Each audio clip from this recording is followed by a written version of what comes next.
শুভ সকাল সবাইকে। নতুন আরো একটা দিনে আপনাদের সকলকে জানাই অনেক স্বাগত। একটা সুন্দর দিন শুরু করার প্রথম কাজ হলো যে নিজেকে ভালো রাখা। প্রকৃতির জিনিস আমার খুব পছন্দের, খুব প্রিয়।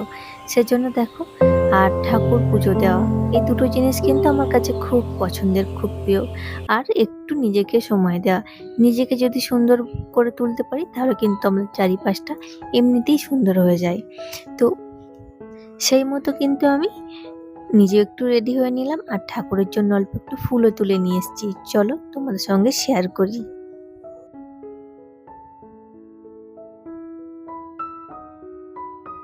এই সকালে ঠাকুর পুজোটা দেয়া হয়ে গেলে না মনটা বেশ ফুরফুরে আর হালকা লাগে, তাই না? তোমরা কে কি করো আমাকে কিন্তু অবশ্যই কমেন্টে জানিও বন্ধুরা।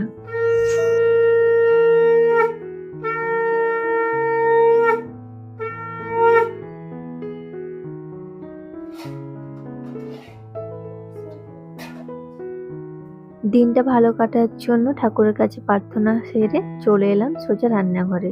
রান্নাঘরে এসে প্রথমেই বানিয়ে নেব মার জন্য আর আমার জন্য, দুজনের জন্য এক গ্লাস করে হরলিক্স। এই হরলিক্সটা প্রত্যেকদিন খাওয়া হয় না, তবে মাঝে মাঝের মধ্যে চেষ্টা করি দুজনে এক গ্লাস করে হরলিক্স খাওয়ার।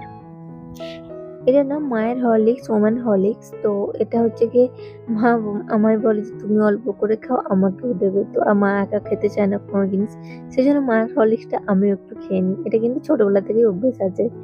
তো যাই হোক, এখন দুজনের জন্য 2 গ্লাস হরলিক্স করে নিয়েছিলাম। তো এরপর হরলিক্সটা খেয়ে সোজা চলে এসেছিলাম আবারও রান্নাঘরে।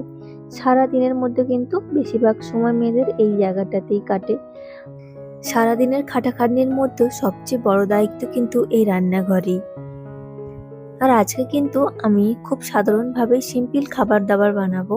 আর ওখানে তো মা বাটা মাছ নিয়েছিল, খুব সতেজ বাটা মাছ দিয়ে হচ্ছে বাটা মাছ বানাবো। তার সঙ্গে কিছু একটা মানে নর্মাল সবজি বানাবো। আর এখানে ব্রেকফাস্টে ছিল ওটসের একটা রুটির মতো, তার সঙ্গে শসা স্যালাড ছিল, আর ছিল স্যুপ, আর তার সঙ্গে সয়াবিনের কোপ্তা কারি। এই দিয়ে তোমাদের দাদাভাইকে আমি ব্রেকফাস্টটা দিয়ে দিলাম। তো এরপর ওদিকে টিফিনের পর্ব শেষ করে আমি চলে এসেছিলাম ছাদে জামা কাপড়ের পর্বে।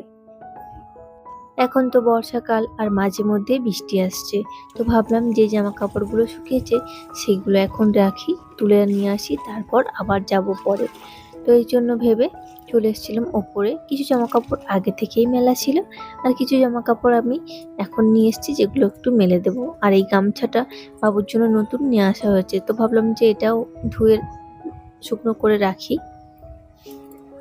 আর নতুন জিনিস তো কেমন একটা গন্ধ হয়, আর গামছা তো বিশেষ করে খড়খড়ে হয়, সেজন্য ভাবলাম যে না ধুয়ে দিই। তো ওদিকে ছাদের থেকে এসে আবারও চলে এসেছি রান্নাঘরে, কারণ ওদিকে তো দেখলেই যে আমি রান্না বান্না সমস্ত কিছু জোগাড় করেই রেখে গেছিলাম।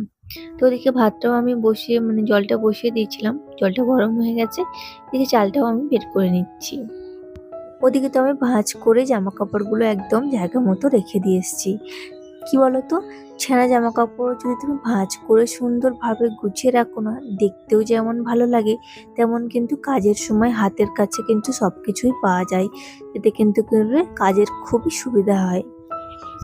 আর আমাদের মতন এমন গৃহবধূদের কাজের মধ্য দিয়েই কিন্তু লুকিয়ে থাকে আসল আনন্দ।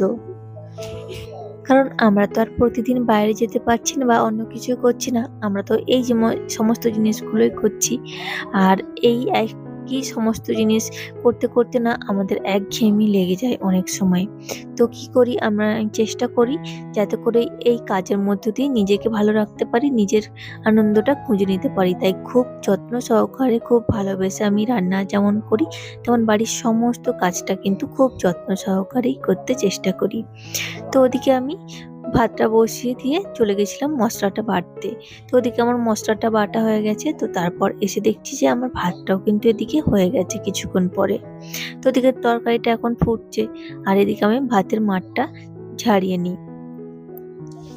তো ওদিকে কিন্তু আমার মোটামুটি রান্নার পর্বটা মিটেছে। এখন আমি চলে এসেছিলাম সোজা ঘরের মধ্যে। ঘরের মধ্যে তোমার দাদাভাই যেহেতু ছিল, সেজন্য আর বিছানাটা তোলা হয়নি। তো এখন ভাবছি যে বিছানাটাও তুলে নিই। ঘরের কাজগুলো দেখবে কখনো কখনো না একটু ওলট পালট করে করলেও বেশ ভালো লাগে। সব সময় তো আমাদের এই একই কাজ করতে হয়, তাই একটু মাঝের মধ্যে ঘুরে ফিরে যদি করা যায় তাহলে কিন্তু অনেকখানি ভালো লাগে। তো চলো, এখন বেডশিটটা আমি তুলেছিলাম, ওটা তুলে ভালো করে পেতে নিচ্ছি টান টান করে। ঘরের মধ্যে যদি এই বিছানার চাদরটা টান টান করে পাতা থাকে তাহলে দেখবে ঘরের অর্ধেক কাজ কিন্তু মনে হবে যেন এমনিতেই হয়ে গেছে। আর এই টান টান করে বিছানা পাতা থাকলে দেখবে ঘরটা বেশ দেখতেও সুন্দর লাগে, আর মনের মধ্যে একটা অন্যরকম শান্তি ফিল হয়। দেখবে সমস্ত কাজ করার পর তুমি যখন রুমের মধ্যে ঢুকবে, তখন যদি মনে হয় টান টান করে সুন্দর করে বিছানাটা পাতা থাকে, তখন বেশ ভালো লাগে, শুয়ে বেশ মনটা শান্তি হয়। তো আমি চেষ্টা করি রাখার, তবে আমার কিন্তু বিছানা এরকম টান টান কোনোভাবেই থাকে না, কারণ তোমাদের দাদাভাই এসে একবার দুপুরে গড়িয়ে নেয়, তখনও বিছানা কুঁকড়ে যায়, আর বাবু থাকলে তো সারাক্ষণ নোংরা করতেই থাকে। তো তারপর ওদিকে আমি বিছানাটা তুলে আবারও চলে এসেছিলাম রান্নাঘরে। তো ওদিকে মাছগুলো ভাজতে দিয়েছিলাম, বাটা মাছগুলো কিন্তু আমার ভালোভাবে ভাজা হয়ে গেছে। আরো কয়েকটা ছিল, সেগুলো আমি দিয়ে দিলাম। তো এই মাছগুলো হচ্ছে গিয়ে কিছুটা ভাজা রাখবো আর কিছুটা সর্ষে বাটা দিয়ে করব। তো বাপি সর্ষে বাটা দিয়ে বাটা মাছ খেতে খুব ভালোবাসে, আর আমরা কিন্তু ভাজাই খাই। আর এদিকে লঙ্কা ছিঁড়ে পেঁয়াজ দিয়ে কিন্তু কলমি শাকের ভাজা করছি, এটাও খেতে কিন্তু দারুণ হয়। তো ওদিকে কিন্তু আমি অল্প একটুখানি মশলা, আদা রসুন কাঁচা লঙ্কা এই সমস্ত দিয়ে আমি কিন্তু বানিয়েছি সর্ষে বাটাটা, আর এটা কিন্তু ভালোই হয়। আর ওদিকে বানিয়েছিলাম হচ্ছে মাছের ঝোল তোমাদের দাদাভাইয়ের জন্য। তো এই ছিল আমার নিত্যদিনের কাজকর্ম, যেটা তোমাদের সঙ্গে শেয়ার করলাম। কেমন লাগলো ভিডিওটা অবশ্যই কিন্তু কমেন্টে জানিও। টাটা।